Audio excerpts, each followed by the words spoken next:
Hello, everyone. Thank you for joining us this afternoon for episode 4 of season 4 of Black Writers Read. My name is Nicole Young Martin, and I'm the founder, producer, and host for this series. Black Writers Read showcases, celebrates, and honors the words, work, and traditions of Black writers from across the country, across genres, across experiences, and across the African diaspora. Black Writers Read is a behind the scenes conversation into the craft and what it means to create as a Black author in today's society.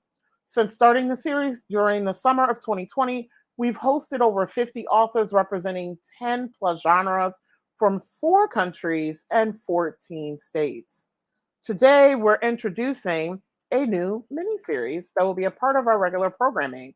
Welcome to Writers Across the Margins, which is our chance to chat with writers of color who represent other diasporas. Our first guest is Jason Montgomery.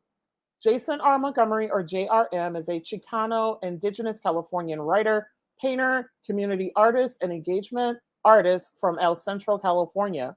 In 2016, along with poet Alexandra Woolner and illustrator Jen Wagner, JRM founded Attack Bear Press in Easthampton, Massachusetts.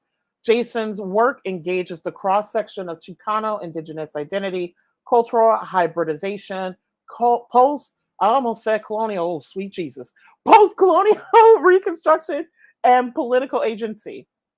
His writing and visual art bridges the aesthetics and feel from the early cubist collage movement and the Russian abstract movement of the 1920s, with living in historical Native Indigenous Californian and Chicano art traditions to explore the post-colonial narrative through active synthesis and guided reconstruction. I actually have one of their pieces here in my home. JRM's work has appeared in Split Lip Magazine, Storm Cellar, Ilanot Review, Rust and Moth, and other publications. Jason is one of the 2021 Newell Flather Awards for Leadership in Public Art, Outstanding Nominees, and 2021 through 2023 Easthampton Poets Laureate. Jason is also the co-founder of the police abolitionist group A Knee Is Not Enough in Easthampton, Massachusetts. To learn more about Jason and their other work, please visit attackbearpress.com. Today, Jason will read excerpts from his latest poetry collection, These Latest Apocalypses, which was recently published by Arterdiola Press. Here's what poet Catherine Weiss has to offer on the poetry collection. Endings are at the forefront of Jason Montgomery's These Latest Apocalypses: ecological collapse, war, gentrification, addiction, aging. Sometimes it's just a suggestion of an end, the fraying hem of his cut-off jeans, that definitely, I do a lot of talking today, alludes to the prevailing sense that we are coming to a conclusion. It's there in the nonettes too, which balance precariously on a single last syllable. A timely book, urgent, though still hopeful. He has given us more than a eulogy for humanity. Rage is hope. Montgomery writes, after all, the reverberations of these incisive poems will stay with you long after you have finished reading.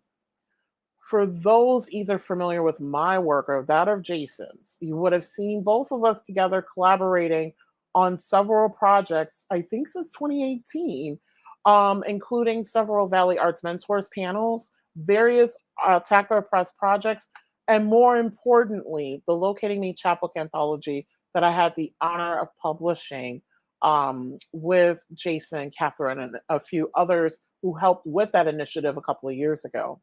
I owe Jason so much gratitude, an entire forest of flowers, for they are a huge reason why I've been able to pursue the literary arts professionally. It is such a huge honor to have Jason as our first guest on Writers Across the Margins.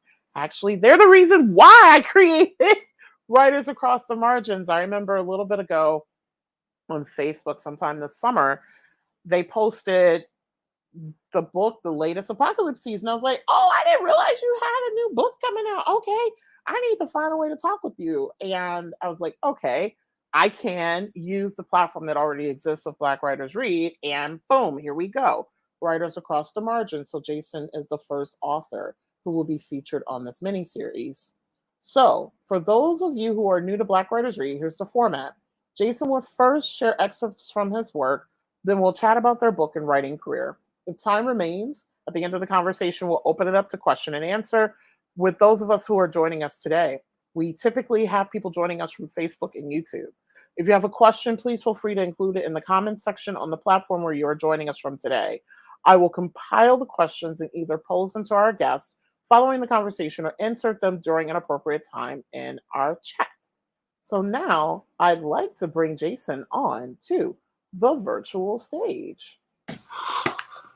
Hola, hello, Nicole. I am so jazzed to be here. I am so to be here, and I cannot thank you enough for all of your kind words. They really it means a lot to me, and it means so much that even you would credit even a small amount of your incredible success to the work that we've done, because you are the hardest working human in Hollywood.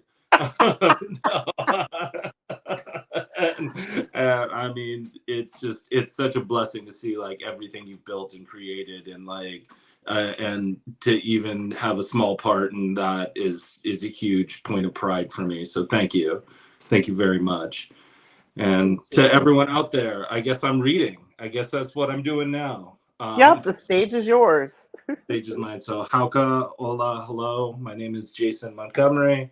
I am a Chicano of Indigenous California descent from California, and I'm going to read you some poems. This first one is called Urchin. We spent the afternoon laughing as we slipped and stumbled over the rocks along the Central coast. Every few seconds we stopped to smash purple sea urchins with scuba hammers. On the rocks, they shattered like teacups, leaving blobs of yellow-orange flesh to mark our path. Flocks of seabirds joined our peregrination. Scooters, loons, gerbils, and shouting gulls dashed from kill to kill, feasting on the remains. There was a simple joy in it. We compete to see who would cull the most, promise dinner to the winner. When the sun grew too hot, we stripped off our clothes, left them scattered along the shore, and dove into the waves. We should have met a kelp forest, gently swinging blades and stems, schools of Garibaldi and yellowtail, octopi with questioning eyes. Instead, there were more urchins. They have taken the forest. They stretched out to the horizon. So that's not really about sea urchins, but yeah, it's a poem. I'm going to read a poem that I have not read anywhere else. No, I did read this one somewhere else, but I want to read it here anyway. And it's called A Poem for Easthampton, April 2023. I have wounds inflicted by you, black and blue newsprint bruises, green cactus needle tattoos, and poetry paper cuts. I have self-inflicted wounds, Brillo pad scratched skin patches, rubbed raw with hope of hiding the skulls of my brown birth cull. I was told to be more like King, keep us, we pray, in perfect peace. Last I checked, they shot him too, then put his face on a t-shirt. You're damn right I'm angry. It's a red-skinned Lordian rage. It's sun-kissed and sleep-deprived, a rage that's hollow, bone-deep, twisted with cell memory. I don't have much more than this. I have cried red trails of tears down a face of vanished dust, with no more than a half glance from you, hurried bypasser. Redemption songs have called in all those standing in earshot, only to be an off-tune earworm as they walked away.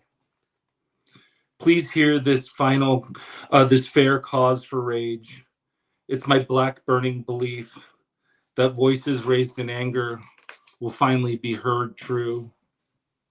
Rage is a hope. Anger is my last screamed prayer. I bellow it in the dream that you will join in communion because you see me as you. So I grew up in East LA County. I was there in 1992 during the riots. And so I'm going to read a poem about that. It's called Thursday, April 30th, 1992. Morning. John's Burgers, 5815 Downey Boulevard, was burned to the ground before the sun came up. They closed the beaches, but we still walked to school. We ate hot lunch under the smoke-darkening skies. 100 preteens at picnic tables, realizing we would have first period math on the last day of humanity's last day. Noon. When big kids at Wilson High poured into the halls, biting, kicking, and punching any face that didn't look like their own, the schools decided it would be better for us to be at home, or out on the streets, or on rooftops throwing stones at the police cars that were everywhere and nowhere all at once. I remember sitting with my brother on the garage roof, trying to decide if the pyrolysis products drifting on the wind was nearer or further away than Mr. Kim's store. He was closed. David said he and his son were there.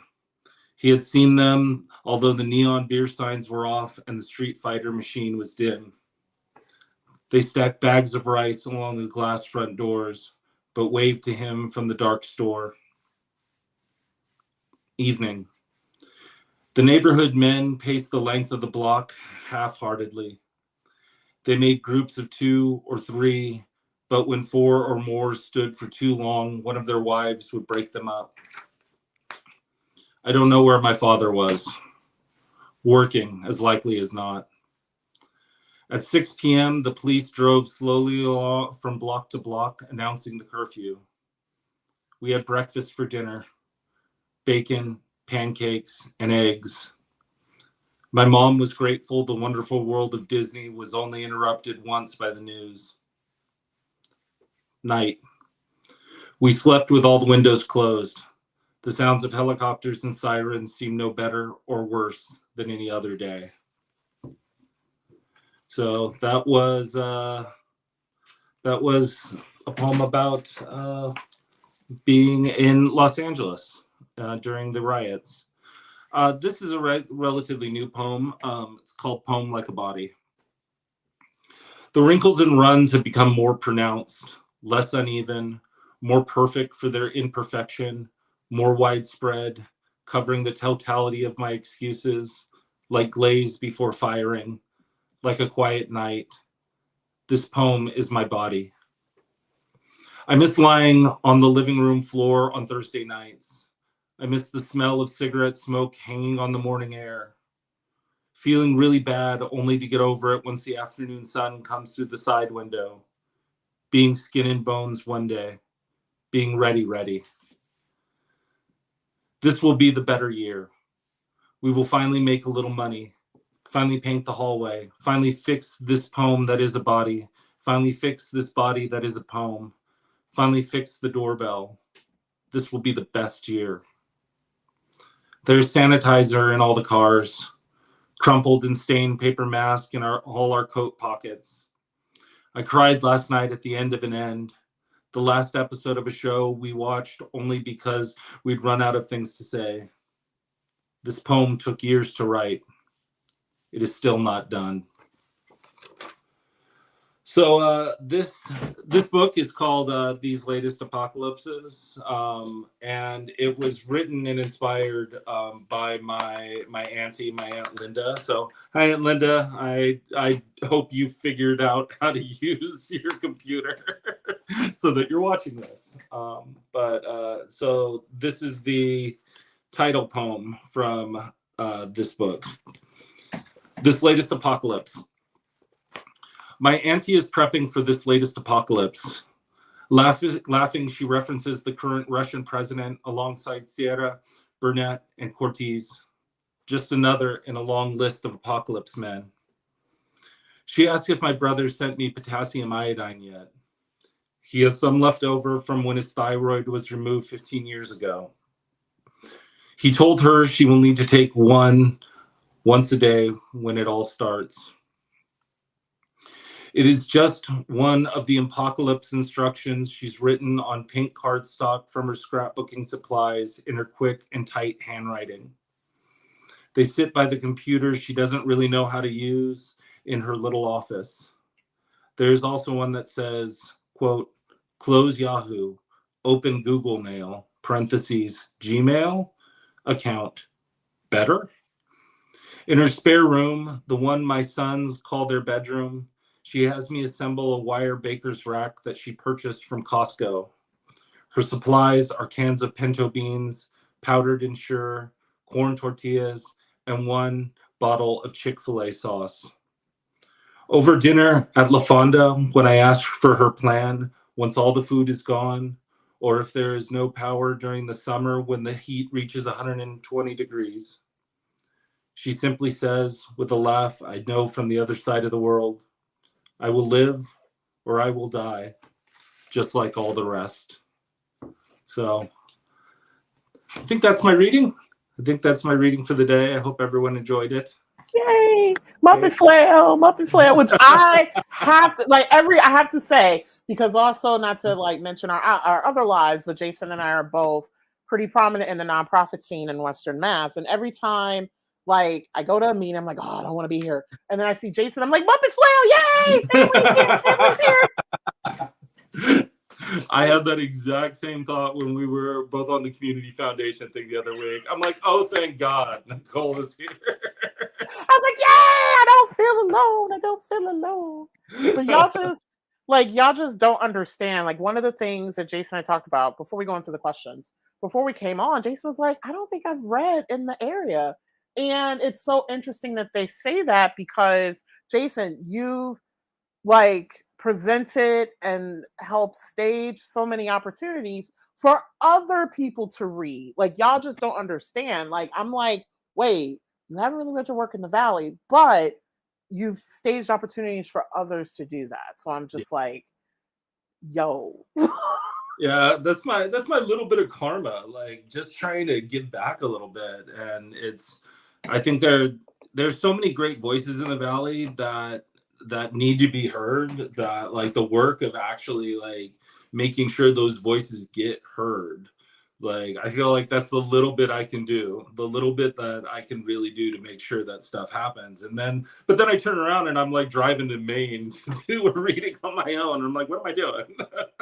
Yes. So I'm so happy that like, even though this is broadcast for everyone, hopefully across the globe is watching, it's wow. even more. Yeah, we had actually, ironically, whenever I check my stats, ironically, my biggest audience is actually in California.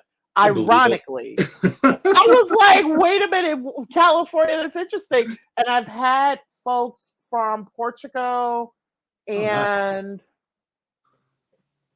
is it Spain? There's one other European country that I was surprised where I have a large following. I was like, that's interesting. Like we did feature a writer, Margot Gabriel, who was based in Portugal, but since she's been on, it's been interesting to see that following. And then of course, I believe the Midwest is next. Nice. And then I believe, from what I can recall, Virginia. I was like, really? Like, it's just interesting to see, even though I'm based in New England, to see kind of where people are watching from. Just Virginia, Maryland, and DC are popping right now. I mean, it's crazy. I was just down there doing studio tours for the gallery because for those who don't know, I run an art gallery on top of all the other stuff I do.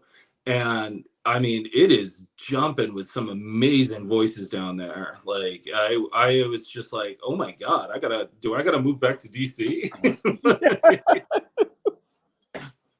But hello, Portugal. yes. So my family's actually, part of my family's from Cape Verde. And so Portuguese and they identified as Portuguese because when they came to the US, Cape Verde was still a Portuguese territory. So hello, Portugal. Yes. And speaking of DC, we had Sammy Miranda on the first episode, who is from the DC area, and we talked about ways to engage more with the DC literary scene. So I'll be excited to announce something in the next couple of months. DC has always been I lived there during the 90s, and it's always been such a special place. And I'm glad to see that it's like, because the last time, like when I heard Ben's Chili Bowl closed, like, and moved from its original location, like I was like, that's it, the city's dead. But I'm glad, I'm really glad I was wrong. Yes. Yes. So let's launch into the questions because I want to learn specifically about your writing. So I want to start off today by asking the origin story of these latest apocalypses.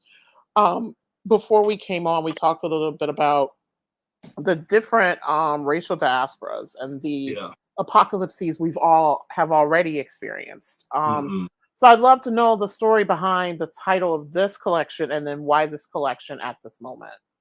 Yeah, so I had started kind of this kind of germinated when it was during the pandemic, and I was watching something, some news show when I was sitting there watching it with my kids, and one of the broadcasters had said something about how it was the end of the world, it was the apocalypse, and I'm like, oh, this is your first one? Welcome, come on, come on in, like. And I remember having this real visceral reaction to this idea that, like, there for so many people, and like we live in the post-apocalypse. This is the post-apocalypse. This is what has happened after the end of our worlds, whether you're a Black person, a Native person, Indigenous person, like your world had ended long ago. And so we live in this kind of place of being in a perpetual state of engaging with the end of things. And I started to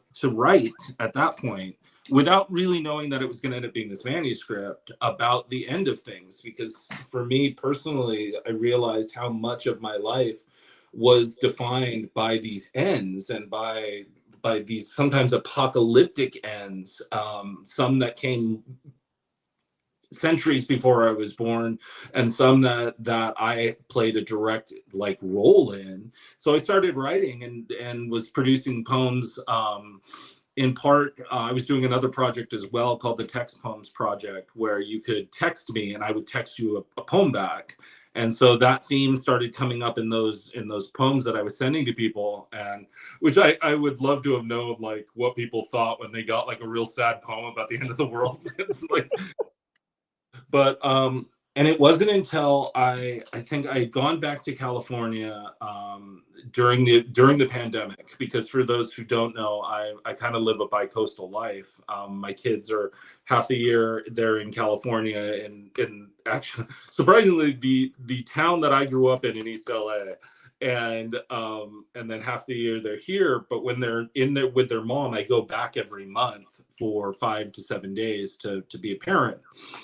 And so I was back there, and I was at my auntie's house, and like literally we got to talking about this idea of, how many apocalypses there have been, and how this is just the most, like, I think she even said, like, this latest apocalypse. She like kind of blurted it out, and I was like, oh my God, that's the name of this manuscript. And there's a poem, and I'm like in her back room, like quickly writing this poem that would let her become like the centerpiece of this book. So that's kind of where it comes from. And why I think it's important now is, like, we are at the end of things. We are in a weird kind of interregnum period in the United States. And as a culture, it feels like there's so many institutions that are coming to an end, some which are very good, some which, I look at like the youth today and how they're like not going to put up with gender bias. They're not going to put up with sexuality bias. They're not going to put up with racism anymore.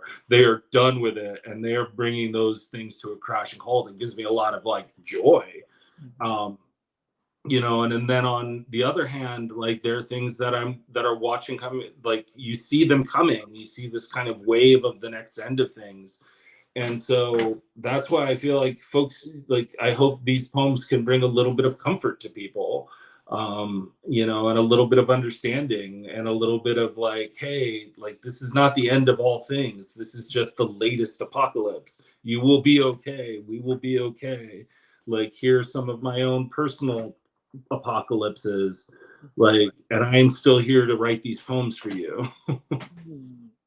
So that actually explains, I think, because as I was reading, preparing for the interview, I was like, there is this like intense vulnerability that I get in the work, and I'm like, oh, that's why. That makes a lot more sense now. Yeah. And speaking of, so the collection opens with a poem called My Window Wears a Mask, a piece that is an invitation and portrait of vulnerability, and closes with the poem Acorns, which offers imagery of nurture and nature in sacred spaces, which I thought, in terms of acorns especially, and throughout the book, you mention the word oak, and whenever you hear oak, you think oak tree, mastery, stern, very, like it's a very particular imagery, which I love that you do a lot of that throughout the text. So, can you talk about the curation of these poems and the choice to take the reader on it's a very intimate journey? Yeah. So part of that was, just starting from those two places. For me, when I sat down and was working on the manuscript, it was like, how do I invite people literally to my kitchen table with me? How do I sit down with someone and open myself up and open, my home up to invite people in? And that was the first poem, that My Window Wears a Mask, with also kind of alluding to the fact that some of this book is me pulling mask away, me inviting people into some moments that are very difficult to touch on, and very difficult to discuss, but also saying like these are the acorns that will grow. And the acorn and the oak are very, they're important to Indigenous California people. The acorn was a staple food product before Western people came to California. It was the basis of many groups' dietary, and it has this sacred kind of feeling behind it. And movements of different tribal groups were defined by when acorns fell and when acorns were ripe.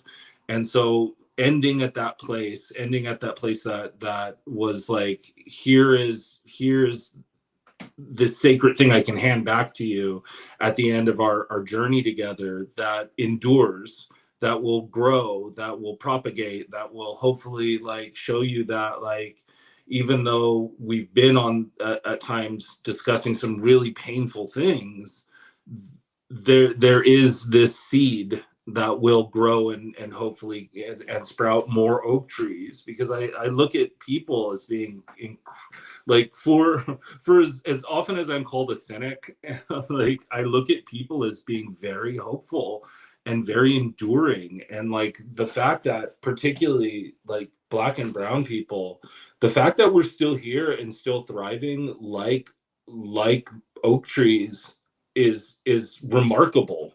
Like it is such a remarkable thing that, like,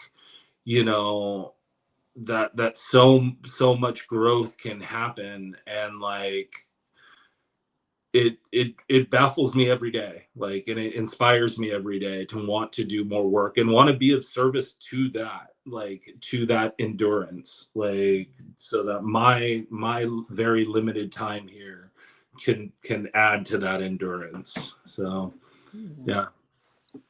Similarly to other authors featured on Black Writers Read, much of your work is about bearing witness, specifically, as we just talked about, very intimate moments.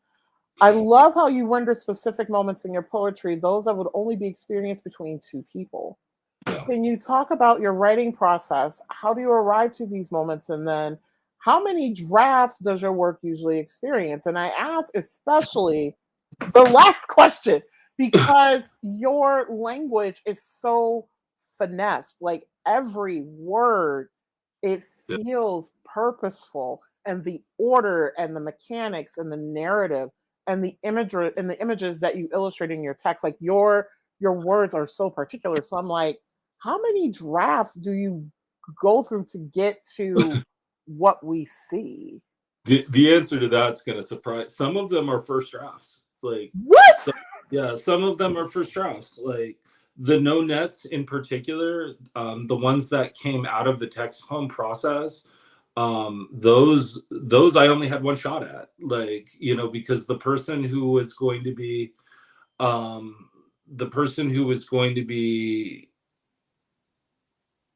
seeing that poem was going to be seeing it like it was instantaneous, and so like I didn't have time to really sit and redraft poems, and so I wanted to make sure that as I hit it that first time, I could hit the words hard. Like I could make sure that that the words that they were getting really all had a reason to be there. And some of it too is, so I actually I started writing as a playwright, and that was where my training initially was. I studied under Carlos Morton and Naomi Azuka at UCSB as a playwright. And so as a playwright, I was very determined to be like, there's not going to be a word in my plays that doesn't have a purpose. I'm not like, because someone's gonna have to memorize all this shit. Yeah. And so like I'm not gonna like it's gonna be very concise. And so my writing still tends to be like that, particularly with my poetry. It's like if I do write multiple drafts, which I do, you know, some of the longer poems go through multiple drafts. It's like I start with a chunk and then tear away, and then just tear away and tear away until I get down to the core of what I'm trying to say. And because so much of what I write is tends to be very autobiographical, you know, and I write mainly my memory. And so they are very intimate. Like sometimes it is just me and one other person. Sometimes it's just me watching another person or experiencing something that another person is enduring. And, you know, in that regard, wanting to share that with the reader, a singular reader. Like I don't think about readers in general. I think about maybe one person. And how would I say this to one person? How would I share this with one person? That, and I'm also fascinated by individual interactions. I'm so like I again I get accused a lot of being kind of cynical, being kind of like, oh, you know, but I love people. Like I love people. I find us to be, we're so incredible. Like when you take a step back and it's like we're a piece of a planet that got up and started walking around and asking itself questions. Like that's miraculous. And when we look out into this broad universe, and right now we see this empty universe, we don't see anything that looks like us, anything that sounds like us, anything that exists like us, any other life. That is so precious. That is such a precious thing. And at times, like there are times where I'm like, even the most kind of offhand moment says so much about that experience of being human in a way that like there's a poem that I didn't read called Cookie Recipes, about a friend of mine and I talking about having diabetes and HIV and setting up chairs, and there was this kind of jokey back and forth moment, and it's like that, if that wasn't captured, it's gone. And so trying to capture that moment, which is so very precious to me, that's what I'm trying to do. So I love that. I love, like, oh my gosh, I need to read that poem. Like, oh my gosh, yeah, it's one of my favorite ones that I've written in a while, and because it's funny. Like it's a funny poem, but yeah. Nice. This poetry collection features work that explores themes such as nature, familial relationships, health, pop culture, and time. all things that can dictate power, power dynamics, and authority. Can you talk about these particular choices in the collection and the mission behind writing about such power dynamics? You talked a little bit about the one-to-one relationship, but a little bit more about these power dynamics. Well, yeah, and I mean, when we're talking about like the end of things, power plays a role no matter what. Like, and at times in these poems, it's about expressing my own powerlessness, and how, you know, there are things that have taken away my sense of agency and ripped away that part of me that could be an active player in my own life. And then there are times where I'm writing about things that are like where my expression of personal power has played a role, and in some of those there are apologies. There are apologies for how my power has affected others. There's a poem to my son about his red hair, because when my son was born, he had red hair. And there are no photographs of it. I had lost them along the way through a variety of poor choices. And to say to him, like, I am sorry that I didn't use this responsibility, this parental responsibility I had to like sustain and to build your history in a way that wasn't just anecdotal. Like, and I think like that kind of mindset is what I ask of people.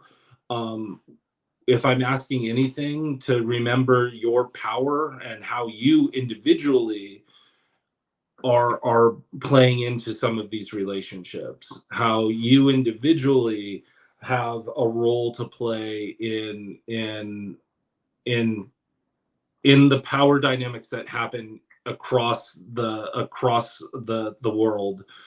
There's a poem about watching an individual be abused by the police and doing nothing. Like, I did nothing at that time. And I hope to God that someone maybe can read that and say, like, there have been times I've done nothing. There have been times I have not expressed my own or played a role in my own witness. And so, yeah, that's my kind of hope on it. You know, and my hope wasn't just to write a eulogy or like to write a thing that feels like victimization by power, but to write something that had a little bit more roundness to it. So. So I send questions to our guest early. So I'm going to jump around a little bit because I think this is a great segue. Oh no. I froze. I just froze. Okay. Am I back? Yes, you are back. Yay. I'm having major internet issues today, everybody. As a Chicano Indigenous Californian writer, which is a very specific but intersecting identity, Yeah. why is it important for you to write within the particular genre of poetry? How do you wish for your work to contribute to the literary canon? And then what is your responsibility that you assume from these and other multiple intersecting identities to culture, storytelling, the recited word, and the published page? I say all four of those because not only, do you do your storytelling through poetry, your work can be read off the page as spoken word. I've heard you read your work as spoken word, and I love how it lives off. I love how it lives off the page. And then how does these latest apocalypses contribute to your larger body of work? It's like 5 questions in one. Yeah, it's like 5 questions in one. One, I think we need more Chicano poetry. Like, I think it is a thing, like, and Chicano is a very specific identity. Specifically, like, Chicano of Indigenous Californian descent is a very specific, like, small subsection of a small subsection of a small subsection. And I look around and I would love to hear more Indigenous Californians writing poems in general.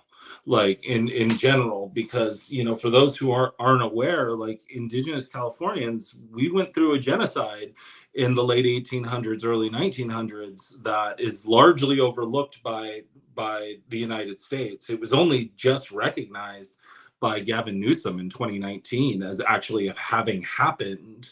But the population dropped from an estimated 5 million down to under 30,000. I mean, Oh, I didn't know that. yeah, it was brutal. I mean, it was whole bands, whole groups, whole tribes of people were lost. And the fracture that has happened, I think, you know, and watching specific groups really attempt to reunify, re-educate, and renew. Like, I think I would love to see more and more poets come out of that. You know, I look at like the language, the language renewal that's happening with the Kumeyaay people in the larger San Diego County, where like there's a school at that's a part of SDSU that teaches language, and that's, you know, designed so that the youth will have language again, and that they invite other people to come in and to learn the language. It's a beautiful thing. You know, there are places though where the language of Indigenous Californians is dead. It's a dead thing. It's an extinct thing. And so that experience needs to be talked about. It needs to be shared. And this is my little attempt to do that. It's my little attempt to share my individual journey through that experience. And hopefully, you know, I'm not worried about like whether my poems last a lifetime. I'm worried about like 4 or 5 generations down, where there's, you know, someone writing in Kaliwa who's writing in Tongva, and who's generating contemporary poems from that. That would be a beautiful thing. I started writing poems in particular because it is so intimate, and it is such a, for me, such an elegant way of engaging a reader. And I love theater. Like, I don't get me wrong, it's one of the reasons that like I do love performing poetry so much. I love spoken word because it is a moment of, well, I'm a closet egotist, so like it is a moment where like the spotlight's on me, pay attention to me. But like with theater, you're writing, and when I wrote plays, I wrote them very specifically with the idea that I was not going to be involved in production. So I would write these plays and then send them off to the world, and I'd be like, don't talk to me about it. Like, you have a director, you have a dramaturg, you have actors, you have these people who that is their job, that is their artistic endeavor. And so, you know, it's kind of like birthing this thing, handing it out to the world, and being like, do whatever you're going to do with it. Like, tear it apart, rip it out, leave scenes out, add, like, do things, because that is your artistic effort and my contribution to this thing. Whereas writing a poem, it's like, this is as real as I can be. This is me pulling back the mask that I wear and being like, here's some moments that I think need to be seen and heard. And my hope with that is that there will be more writers like me, like, because I am in every definition a product of the apocalypses that exist. My name is Montgomery because my dad is a white man. Like, I am like Cape Verdean on one side, like Indigenous Californian on another, Spanish on another. Like, I am this kind of matrix of everything that came after these things. So trying to add and explore that and be like, hey, there are many people like me. There are many people like me who fill this kind of space of after. And so that's my, I hope I answered that question. You did. And you really pinpointed why Writers Across the Margins launched, because one of the things I was realizing is, you know, within the different BIPOC communities, all of the diasporas that exist, and then the individual identities that exist within those. And thank you for nodding to a particular Chicano diaspora in California, because we have Texas has a very particular set of identities. The Midwest Chicano identity is very, particular. Oh, yeah, it's very different. Yeah. Yeah. And like Black Writers Read, why I say experiences, like across the diaspora is because there is not only not one Black identity, but when you think about diasporas for people of color, our identities have been impacted by systems, by oppression, by being removed from our base. Like, for example, which I'm really excited, I have a Palestinian author coming on later this season. And I purposefully wanted to talk with people whose identities and work speak of and speak to what has happened within these diasporic experiences. So thank you for mentioning that. Like, it is, and I feel like people keep forgetting also too, that, Mexico was the US at some point. So yeah,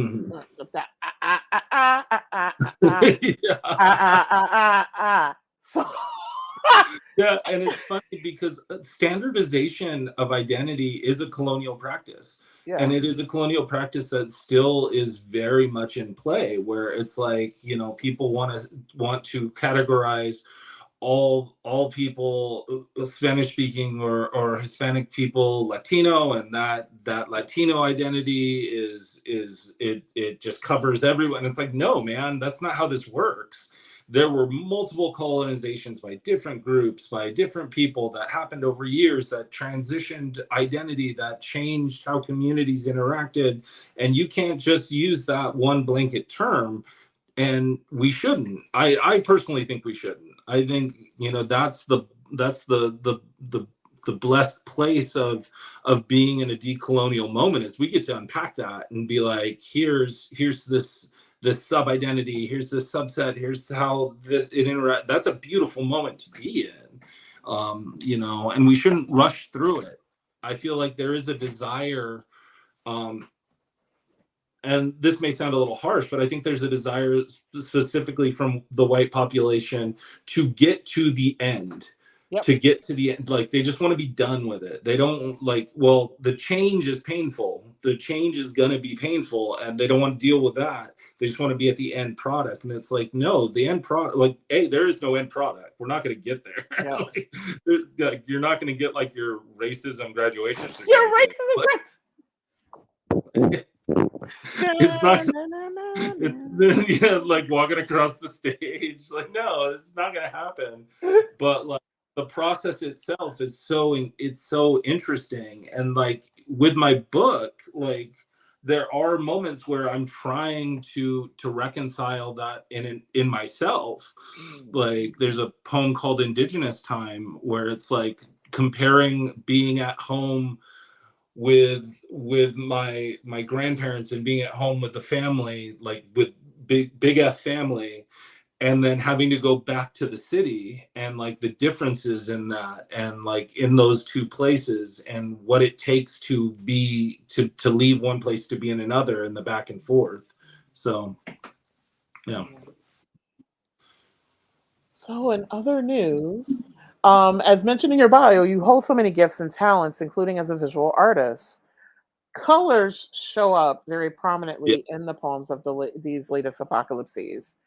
I'm curious, how does your poetry inform your visual art and vice versa? Do they get a chance to speak with one another?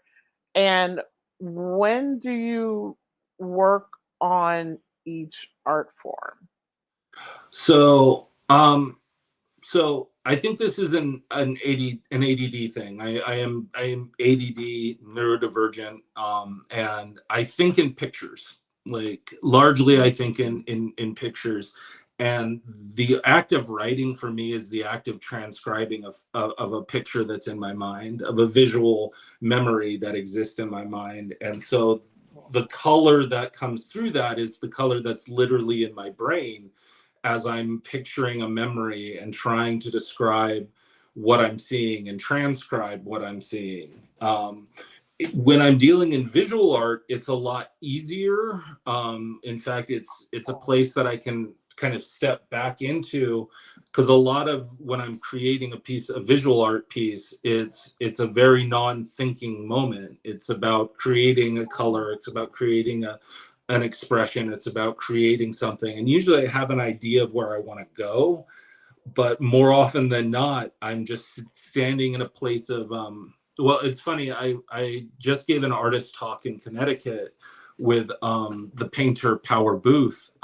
So Power and I did this artist panel, and he brought up the idea of play and art as play. And visual art tends to be that place for me. It tends to be a place where I'm really playing and letting my kind of expression go where it goes. And then written word tends to be this very worky, transcribing, looking at the memory as it exists in my mind, trying to translate it, trying to create. And so in that way, they do engage each other. But at the same time, it's just these two very different parts of my personality.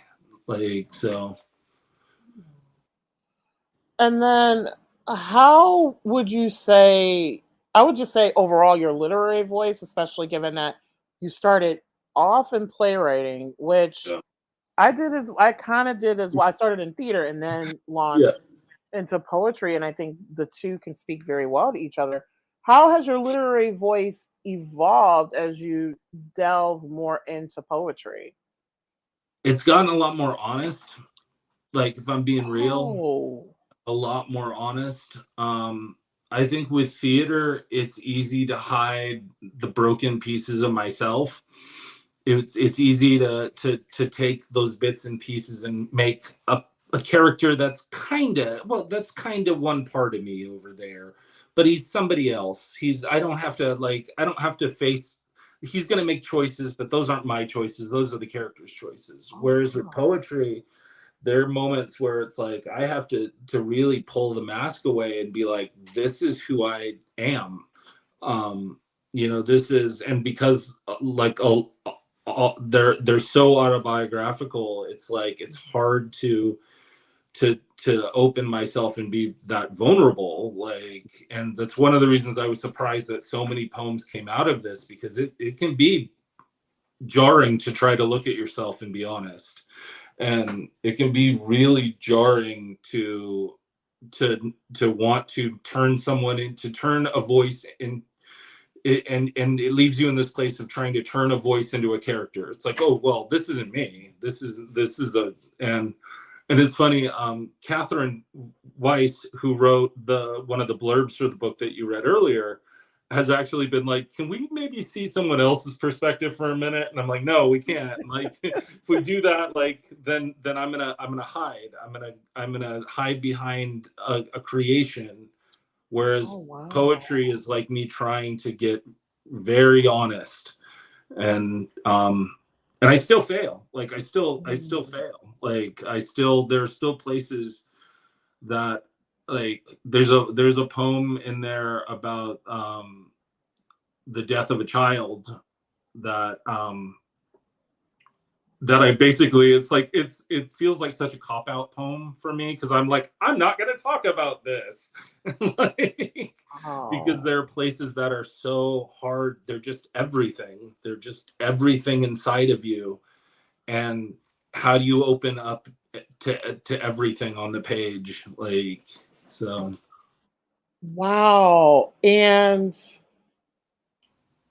I, how to put this? And like I think I appreciate your vulnerability even more so, given that you have typically given the platform to other writers to read their work. And so typically, within that, like, you can hide, but you're like, nope, I'm gonna put myself out there. And then lastly, just, I love the vulnerability, and I hope this doesn't sound too minimalist or too simplistic, but it's like just being from the gender identity that you live, that you at least people think of you as Yeah. writing from a very vulnerable space is extremely like powerful in so many ways. Yeah. I move through this world appearing and very much feeling like a cis male identity that that I feel like more of us need to get vulnerable and get real and get healing. Like, Yeah. I mean, like really honestly, go to therapy. Yes. but I mean, like it is hard. Like, and I come from a people both on both sides of my family in which masculinity has had a very hard and defined look to it.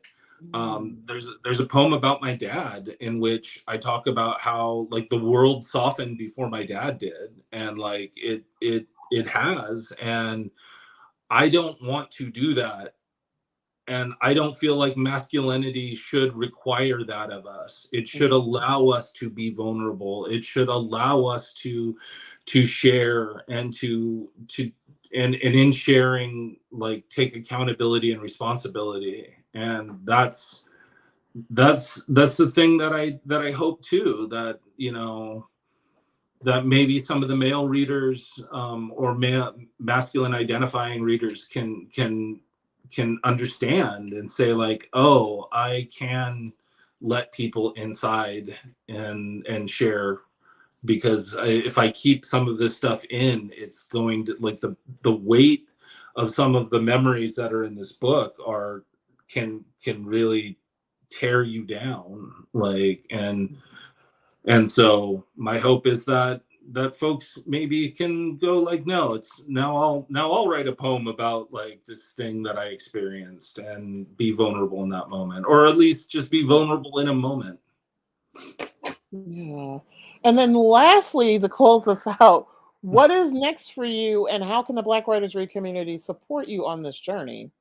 There is so much going on. So Yes. October, November is a busy month for me. I have a visual art show opening at the Wisteria Hearst Museum on October 12th, called Oh. The Death of Lake Kaliwa.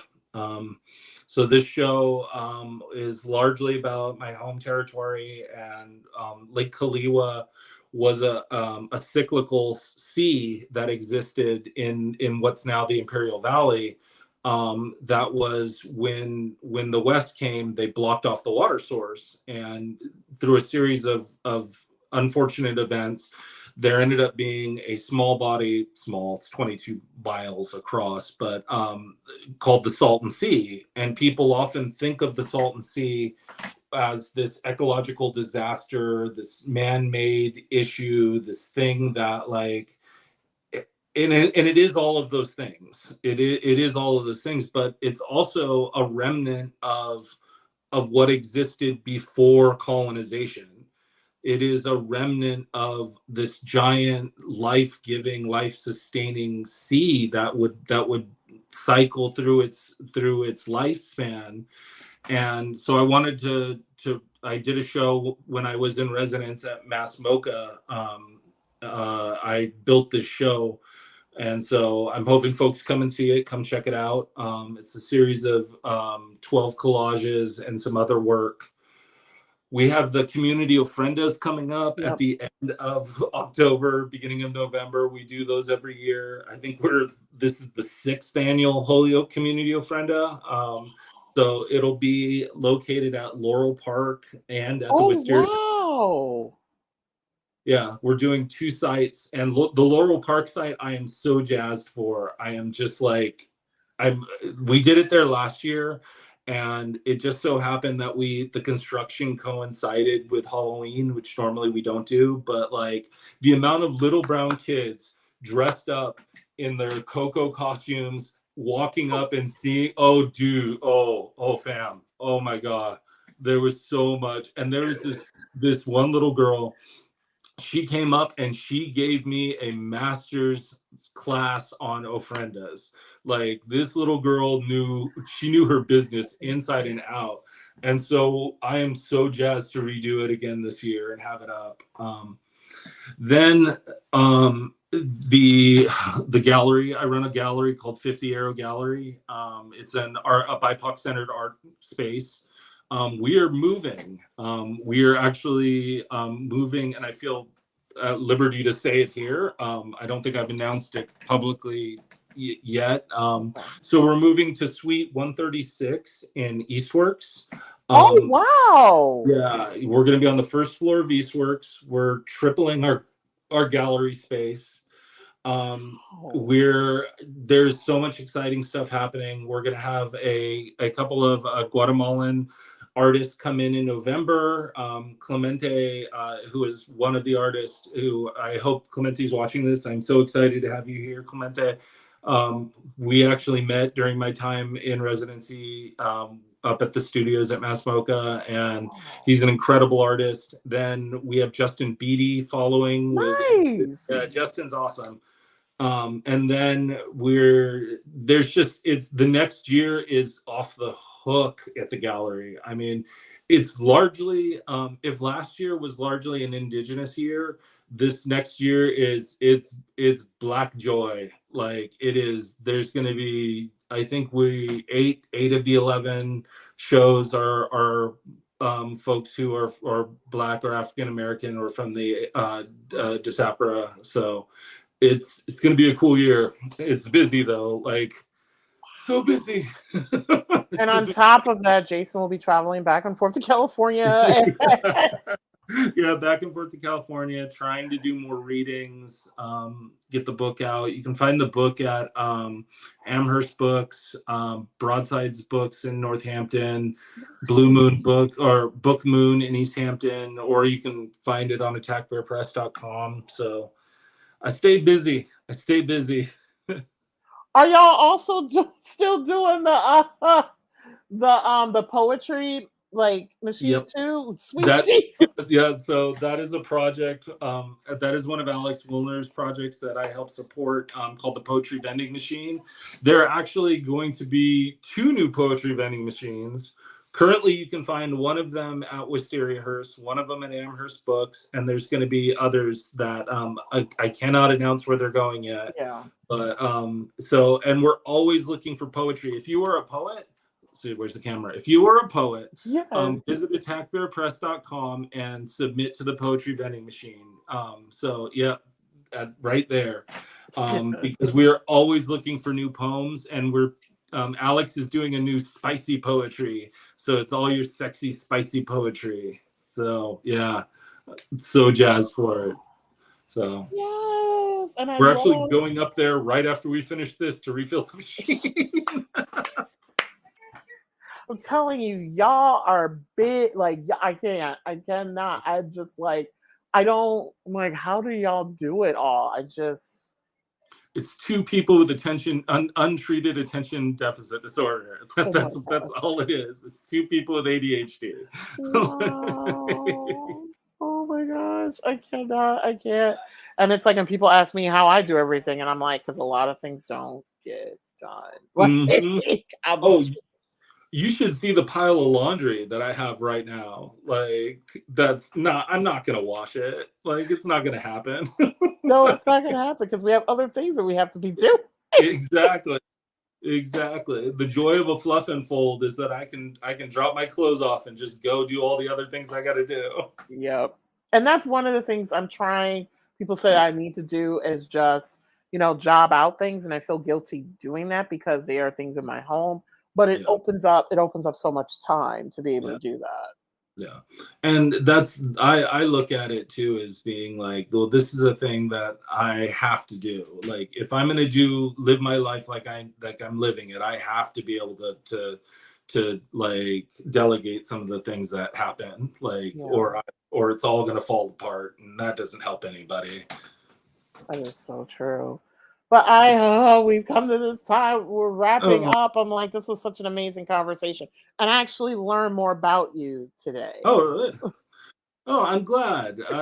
I know, like, there are people who I feel a lot of love and closeness to, like yourself being one of them, who every now and again are like, "You're a man of mystery. I actually don't know you as well as I think." It's like, well, because like there's a lot of hard things to talk about. Yeah. Like there's a lot of hard things to talk about, but there's also a lot of joy. Like this has been the most joyful period of my life, has been being in the Valley, engaging with people like yourself. Like it's knowing you honestly has been one of the most joyful things that like, there's very few people that I get excited when I see them. Which y'all don't understand. Like we actually met on social media, and I'm so lucky to say that like social media has done good to me. I remember it was right after I read for Maria Jose Jimenez's Easthampton Poet Laureate debut.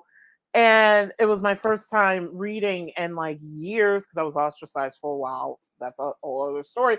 And it was my first time performing in public since like 2011, 2012. And I get this private message in Facebook, and I was like, who's that? And it was Jason. And from there, like our relationship has grown so much. And it's just like, for someone to admire me as a human, as a contributor, as a writer, as all of these things is so beautiful. And then also to make sure, like, hey, I got you in mind as I'm writing this grant. Hey, I need you at this spot. I'm gonna pay you. Like this is what we do. And you have no idea how much I appreciate everything that you've done for me. Well, I appreciate you. I appreciate you stepping up and like just playing with my nonsense, because like that takes a lot to be like, you know, to answer the call when I'm like, hey, I got a grant that I'm writing. Do you want to? Because there are plenty of people who'd be like, you are out of your damn mind. No, really, hear me out. Like, no, really, I want to do this. Trust me. You're like, you're like, trust me, and I'm like, okay. Yeah.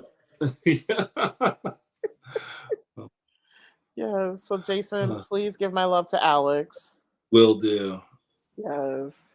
I'm gonna wrap us up. Have a good afternoon. Thank you so much for being on today. Oh yeah, no problem. Bye, everybody.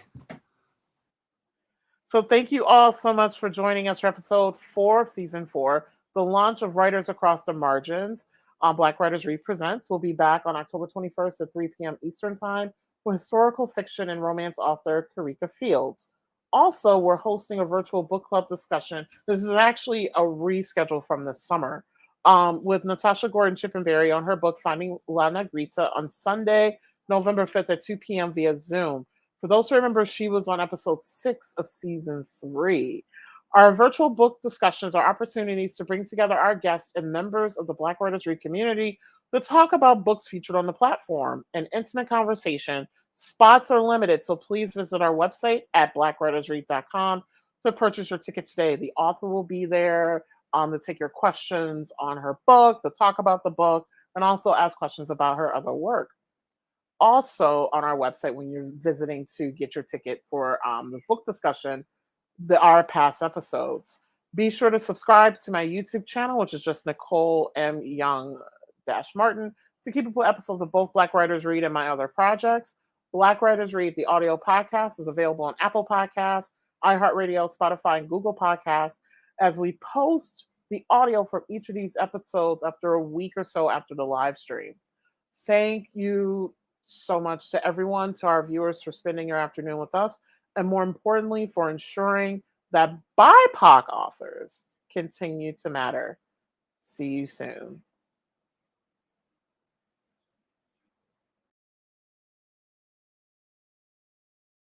Thank